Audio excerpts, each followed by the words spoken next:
Germany is collapsing and no one is allowed to say it by Moon. So what is happening with Germany, guys? Apparently it's collapsing.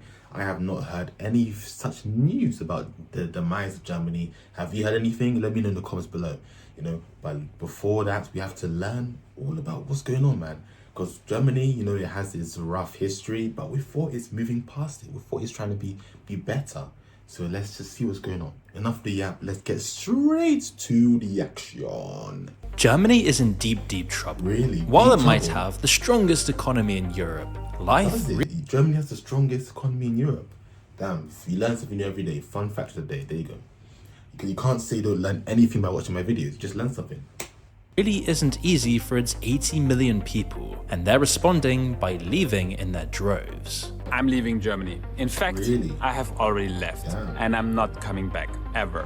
I've been gone Nah, for you're a back. minute. It's been almost about a month now, and there's huge reasonings for this. Basically, I am leaving Germany. I'm actually leaving Germany. It's not because I hate my country, it's because I just don't see any future here anymore. Germany Damn. is collapsing under its own weight. Not refugees, not the So poor. here's the real question though. If they're now leaving the Germany, where are they gonna go though? Where are they gonna go? That's the question. If you were living in Germany or anywhere else you want to leave, where would you go? Because that's the thing. It's easy to get up and say, Germany's washed, I'm gonna leave. But where do you go? And where the place you're gonna go to, do they want you? Do they want you? That's the question.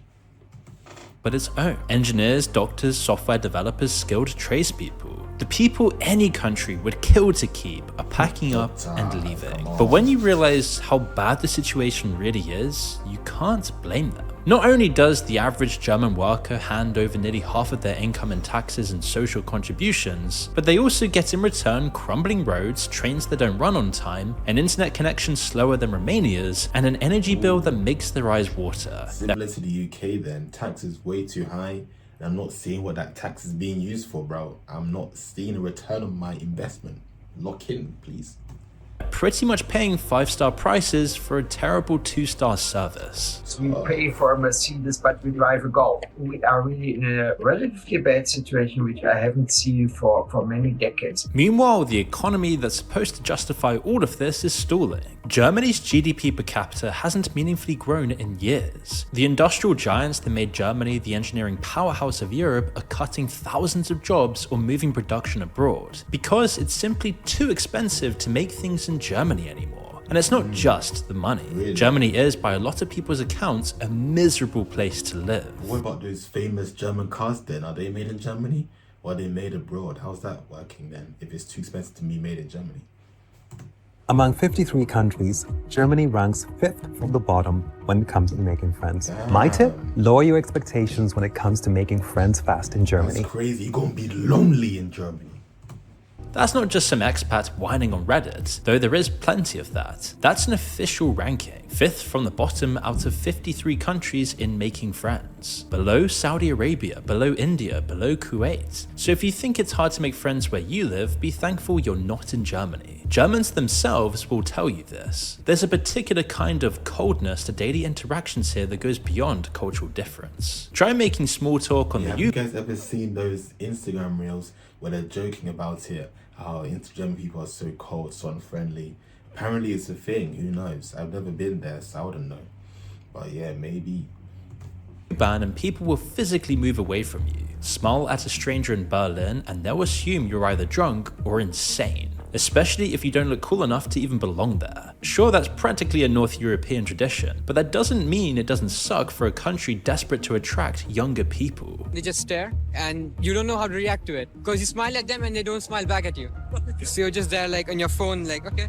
They'll get mad at you for a lot of very little things. You take too long to get off the train, they'll give you the filthiest look, say something in German, almost push you off. If you smile at somebody, they'll look at you like a weirdo. Sure, a lot of the big It makes sense. Even their language sounds so aggressive. It sounds like they want to fight someone. Like, oh, why I yada. You want to beef with someone, bro.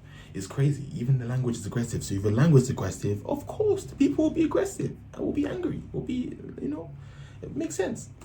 cities are like this. People have been saying this about London for years, but the stereotype doesn't hold everywhere as well as it does in Germany. I don't find it very welcoming when you object or refuse to give service in another language. It's not only a language barrier, but it's like an imposition, like they impose this to you. While that guy might not have been to Paris lately, if you think it gets easier once you learn the language, speak to anyone who's actually done it. Up to this day, I don't feel like I actually belong in society in Berlin. I can move around, I can speak, I can do anything, but it's always this feeling that I am an outsider. In the end, you might as well speak English and everyone will just put up with you. The work culture doesn't help all of this either. Germany has the second highest tax burden in the entire developed world. 49% of what you earn is gone before you see it, and then they charge you 19% on whatever you spend with what's left. That's diabolical, man.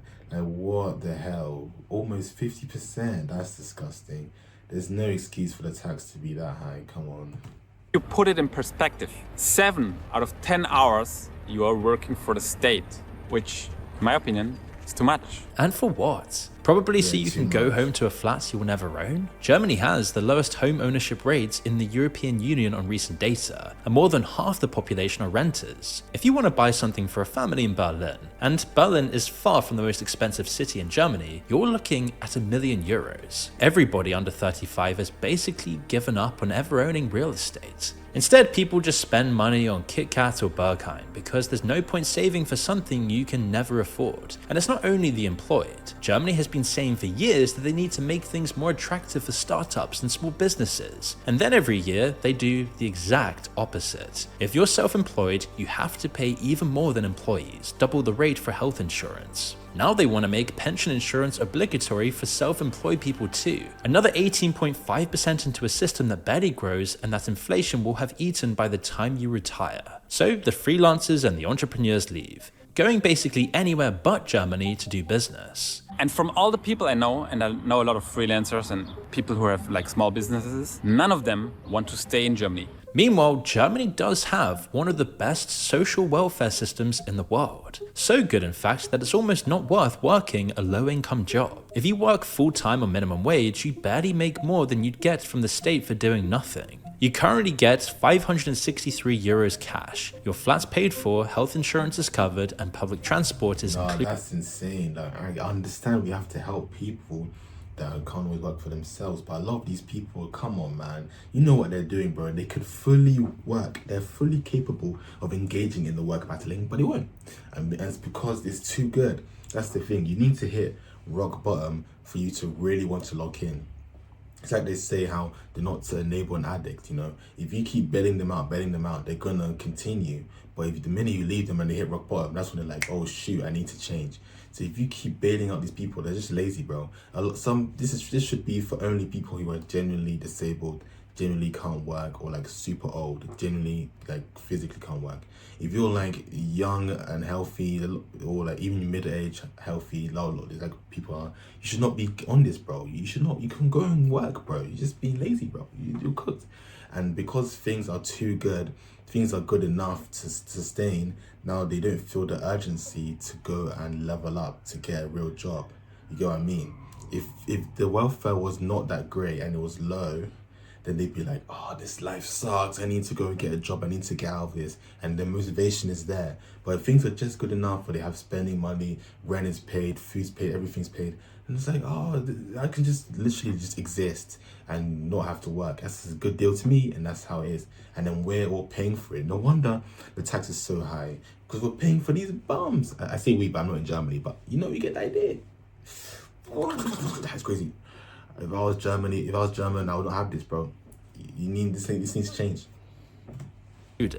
In Berlin, it's kind of the opposite. If you have a job, you're like, you're stupid, you're working. Why would you do that? So the people who work hard pay 7 out of 10 hours to the state. Someone is working 60 hours a week, busting their balls, and they only make €100 more than me. As for me, I eat, I sleep, and I make almost as much as them. How is that fair? It doesn't make sense.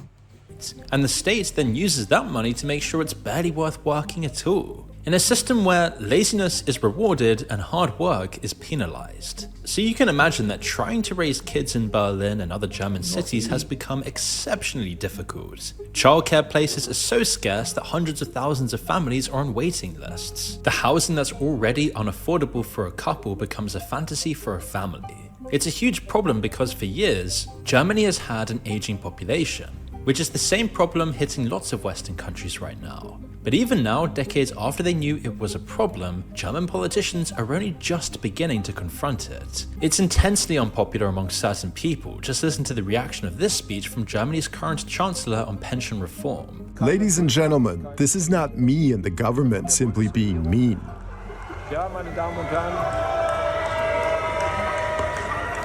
Ladies and gentlemen, Dog, bro's getting booed. Dog. This is demographics and math. Und Mathematik. Und es übersteigt. It is simply too much to expect the contributions of 2 working people to pay for the pension of 1 person in the future. Poverty and old age across Germany is now amongst the worst in Western Europe, which is really leaving a sour taste given all of the pressure to save into pensions to begin with. I am very careful what I buy when I'm food shopping, and I generally eat very little. You forget how to eat when you no longer have the money. That's a 67-year-old retired nursery teacher. Her pension is 800 euros, which barely covers rent, and to eat she works as a private child carer. Not cool, man. This is so sad. And when you have to starve yourself like this, man, it's not on, man. Fix up. Fall into it because I didn't work hard enough. I fell into it because of a situation that wasn't my fault. Working, surviving, fighting. I don't know anything else. And the gap between the poorer old people, mostly concentrated in the East, and the wealthy, mostly in the West, is widening. What I hope for from politics is justice. Even-handed justice. I want to hear, people, you've worked hard. You've created the foundations for us. Now you can rest. I don't see that.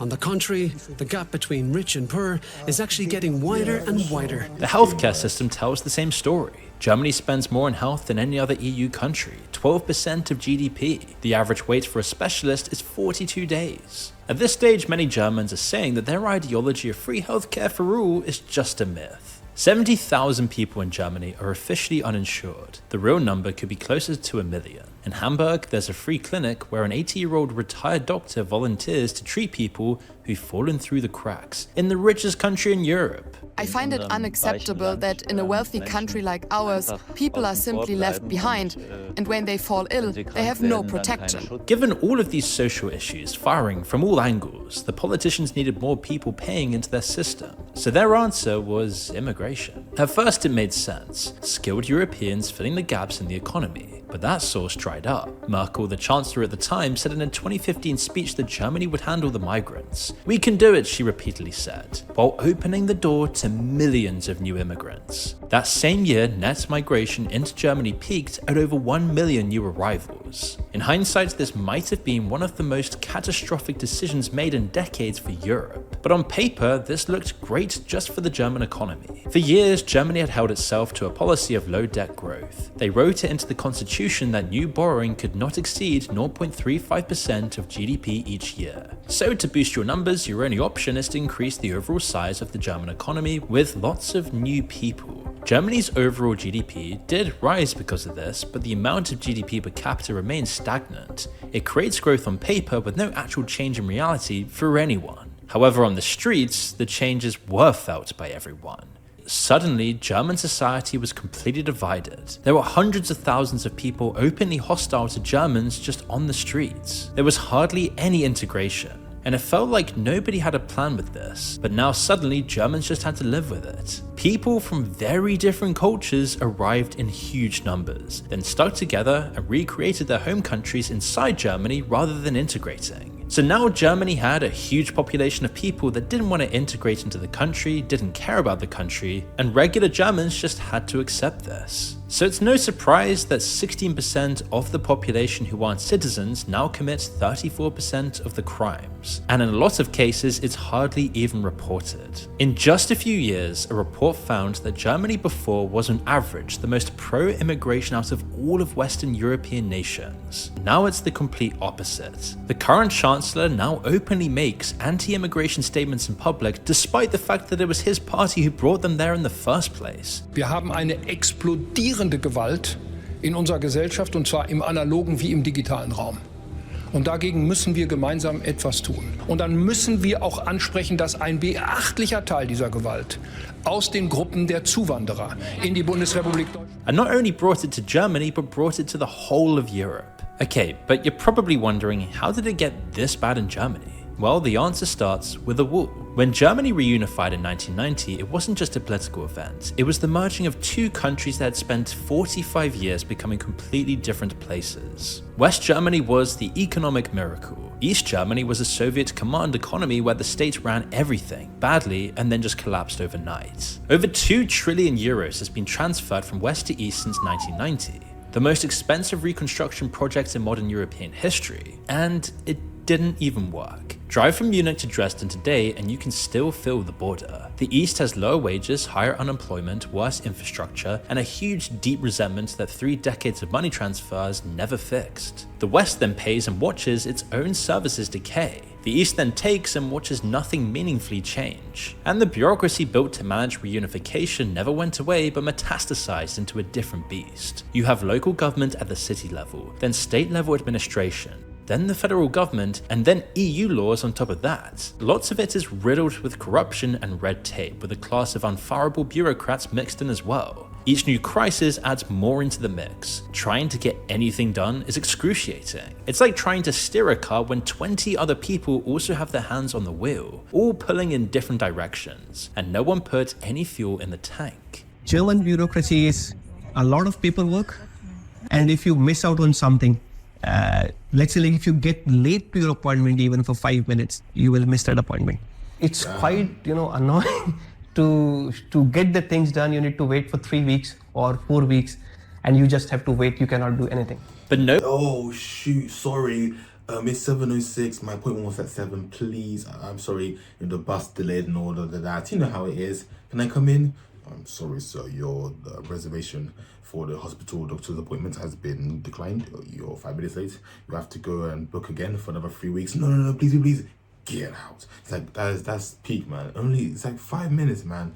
I get it, be on time, but it's not that serious. The doctor's still in there. Let's just get the show in the world, bro. Yeah, don't do too much, man. Nowhere has this been more evident in the country's biggest ever infrastructure project. What should have been the crown jewel of German progress became a caricature of how everything went wrong. After the wall fell, Berlin had 3 small airports, 2 for the west, 1 for the east. Immediately, there were plans to build a new one, but the first sign of the troubles to come was that it took 6 years just to decide where to build it. When they came to the genius conclusion to maybe just build it on top of the old ones. 2 groups of companies won the contracts, but it went off the rails almost immediately. The original companies were paid 50 million euros despite nothing being built. Then houses need demolishing, EU rules needed to be followed, and infinite permits needed to be filed. In 2006, over 15 years since planning began, construction finally started. Politicians set an opening for 2011, pouring money into a viewing platform and other politically marketable extras. With projects like this, the completion date is absolutely sacrosanct. It's normally chosen for political reasons and everyone is forced to accept the targets. People often aren't honest enough with themselves to say, no, we can't do that. During the final checks, one of the committees found that the fire alarm system was almost completely non-functional. The escalators weren't working and the ticket system was busted. Lots of the windows in the terminals wouldn't open if it was hotter than 30 degrees. A new 2014 deadline was then announced, but it was met with widespread skepticism. Then came evidence of corruption, contractors stealing supplies, bureaucrats taking bribes. The deadline slid to 2014, then 2016, then 2018. One German satire newspaper ran a story about how an ISIS agent assigned to attack the airport had died of old age waiting for it to be built. The first flight then left Brandenburg Airport in 2020, 70 billion euros and 30 years later. And that's the flagship. Now imagine everything they don't care about. German bureaucracy and corruption proved a toxic mixture. Bureaucracy, after all, is meant to protect against corruption rather than reinforce it. Proving it's far from being a stereotype, you can find a bureaucracy museum in Berlin. Among the exhibits is a 10-foot stack of paper, the paperwork for a single wind turbine permit. 58% of companies said bureaucracy was the biggest reason they wouldn't invest in Germany. Not taxes, not energy, but paperwork. But while the bureaucracy stopped Germany from building anything new, couldn't stop the politicians from tearing everything down. In 2011, a tsunami caused a nuclear catastrophe in Japan. There were widespread, yet mostly unfounded fears of similar events occurring in Europe. A minority of Germans then took to the streets demanding a nuclear phase-out, and Merkel, with her wise decision-making, thought this would be an easy political win. So she listened. Clean, safe, nuclear energy plants were then shut down and jobs were lost. Renewables now make up a larger share of Germany's energy. But what have they actually replaced? While coal use is down and natural gas is slightly down, a much larger portion of the change came straight from nuclear. They didn't replace dirty energy with clean energy. They replaced clean energy with another form of clean energy and called it progress. Meanwhile, energy in Germany became the most expensive in Europe, which hits its vulnerable citizens the hardest. To support the aging population, the population collapse, the endless mass immigration, the energy crisis, the expanding bureaucracy, and the massive welfare state, Germany has turned towards its own people and hiked their taxes while giving them less in return. Lots of them, like the creators we've been hearing from, have decided to leave. People without the means to do that have found another option, an alternative for Germany. Right-wing populism is surging in the Western world. Die deutschen Grenzen sind dicht. And the Alternative for Germany party is riding the wave.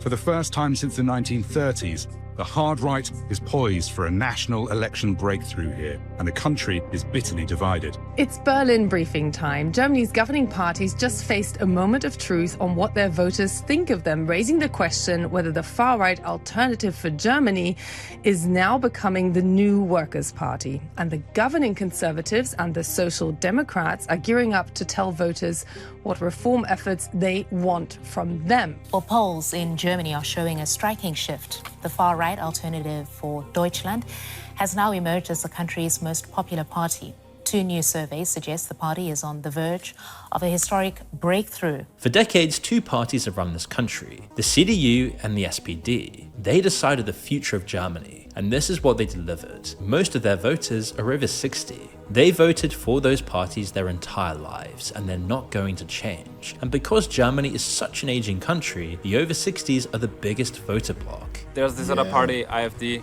and they are the second biggest party right now. But no other party will talk to them, vote with them, or discuss anything with them. They are just pretending they don't exist. Boomers low-key ruining a lot of things, bro. A lot of the people in power are boomers, and they're not cooking, bro. They're not doing what they're supposed to be doing, bro. Boomers kind of ruining everything right now. Hey, man, what can I say? Do better, you old bloods. The AfD has been rising in the polls. Just like Reform in the UK, they offer a chance at real change to finally fix these mounting issues. Reform offers a chance for real change? Maybe bro doesn't know what's going on in the UK like that, but Reform is the racist, idiotic party. Yeah, if you vote for them, you're washed, I can't lie. Yeah, just joke on. But whether this will even be the case remains to be seen. Security and planning for the future, security in the here and now. But we are living in a time of no security because no one knows what the future holds. But clearly they pose some threat of change because every other German party has refused to work with them. Because of things like their hardline stances against immigration, they've built what's called the firewall, an unwritten agreement to freeze the AfD out of politics entirely. They're even trying to ban them now, which doesn't sound the most democratic for a country that calls itself the most democratic in Europe. If 20% of the population votes for a party and that party can't be represented because the others won't acknowledge their existence, that's not a democracy functioning. It doesn't matter what you think about their views, there needs to be some discourse, and in Germany, there is none. Which is why the more they repress them, the more the AfD rise in the polls. And the next big election could actually see them become the largest party, maybe even forming a majority government. In the eastern states, the ones that never really recovered from reunification, they're already dominant. In a society society where there are more men, for example, or elderly people, where there are fewer job opportunities, where the infrastructure is broken, where there are no more buses, where there is no medical care, you'll always find that extremists can get an easier foothold.